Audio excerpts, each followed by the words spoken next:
because, you know, eventually nature is God. And if we as Indians, especially Indians, because I know people in the West probably are understanding this, but as Indians, we're kind of understanding this a little bit too late, is that nature has to come first. You know, I was a bit shocked when I went to Varanasi recently and I saw the amount of plastic and I saw the amount of junk. And for me, this is incredible, because if you've seen the banks around here, this is the cleanest part of the Ganga that I've seen.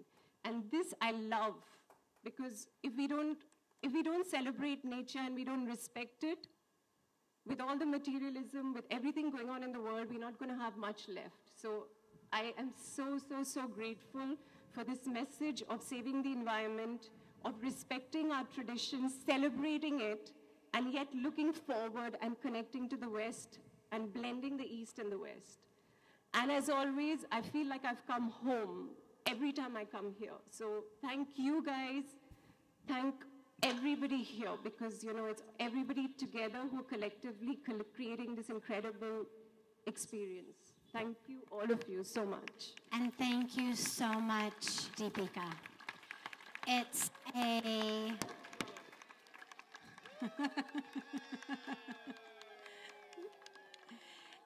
It's a great joy to introduce Sean Korn to our International Yoga Festival. She doesn't need an introduction. It just happens to be her first year teaching here with us. Sean is one of the most world-renowned names in yoga. She is a leader in yoga all over the world, and we are so excited to have her with us. I wanted also to mention that in addition to being a household name of all things yoga all over the world, something very, very special about Sean is her commitment to yoga off the mat. And it's a rare, super popular, super famous yoga teacher in America who gives so much emphasis to the world off the mat and to the yoga off the mat.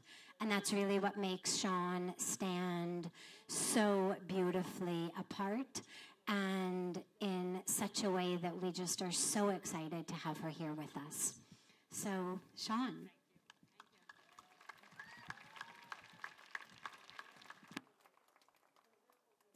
Thank you so much for being here, and thank you all for inviting me. This is an honor to be a part of this experience. I started practicing yoga back in New York City knew it was going to change my life, and that terrified me and excited me tremendously.